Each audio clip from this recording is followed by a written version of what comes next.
What is going on, mates of YouTube? Marcel here. Now, by the time you watch this video, the channel may have a different name and URL. Currently, the moniker is Aussie Anarchist, and I've ruminated on that a little bit. It was sort of like a reference to how I used to feel in high school. I always considered myself an anarchist in high school, and that was in my relationship to punk and punk rock.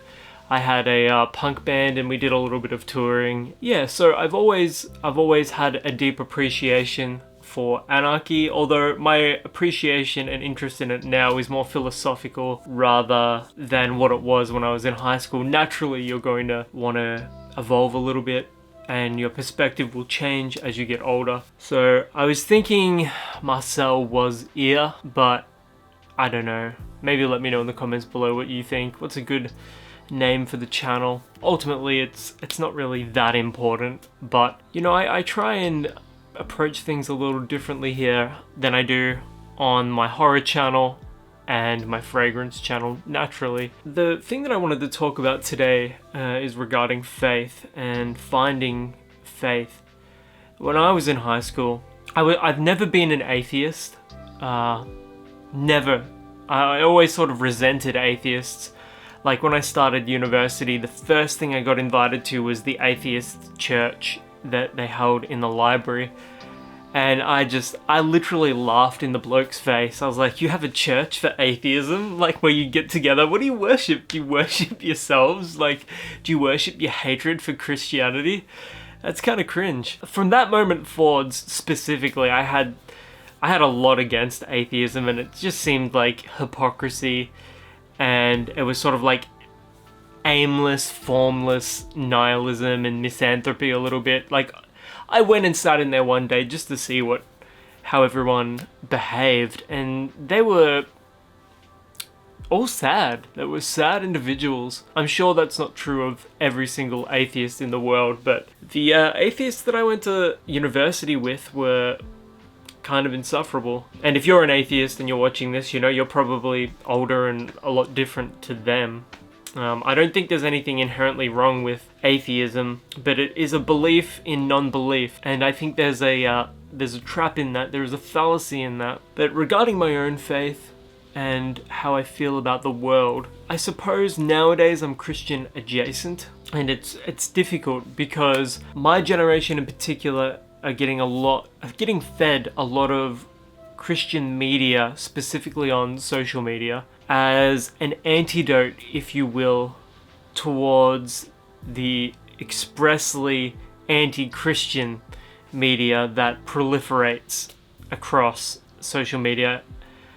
TikTok in particular is very anti-Christian. Just a lot of the younger generations, not so much the youngest generations, because I think the generation below mine, I'm a millennial, but Zoomers, Gen Zers, they seem to be embracing Christianity in a really positive, beautiful way, but it's less so out of an appreciation for Christianity and more so out of a disdain towards the current political climate. From what I've seen and what I've read and the type of clients that I've had in my work and my field, a lot of the younger people aren't so much Christians as they are Christians in response to a sort of progressive politicking and politics that they don't appreciate as it's been crammed down their throats. 2019, until the end of lockdowns here in Australia, people got a good sense of where the world was heading. I mean, here in Victoria,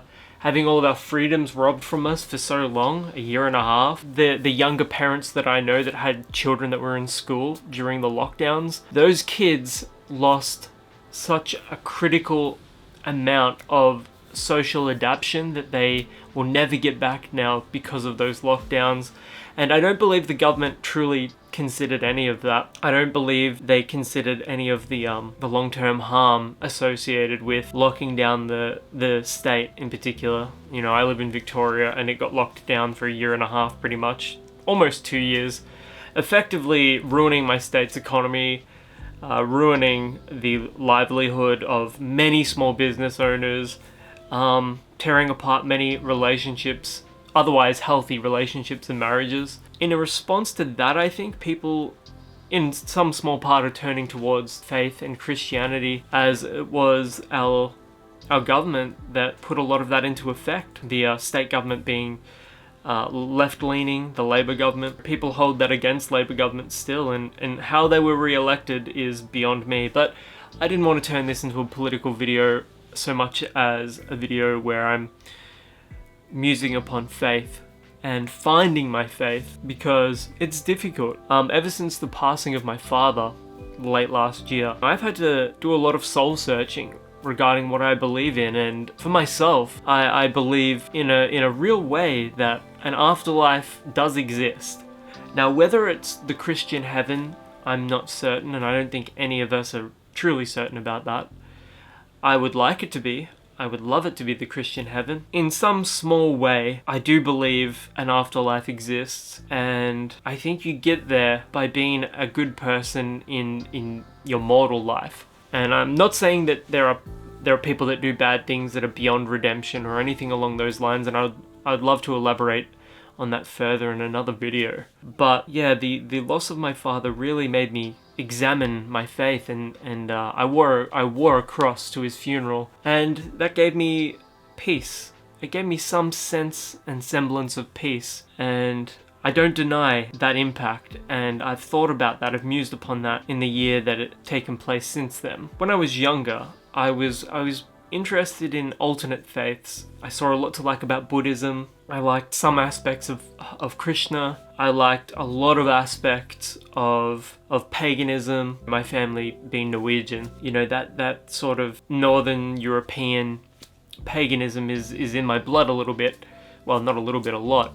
And I think that also carries into anyone that's from Northern Europe or Western Europe, the Celts, any Anglo-Saxons, because Christianity isn't a European religion, but there are several European religions, native European religions, that are seldom practiced to this day, but they existed long before Christ walked the earth, and I do believe he genuinely walked the earth. Yeah, I would like to do a series of videos where I discuss faith and talk about faith and externalize a lot of my feelings about faith. This is just sort of an introductory video to that, so if you've gotten to this point, I really appreciate it, and thank you very much for watching. I would love to hear what you guys think, and until I touch on this further, I will catch you guys in the next video.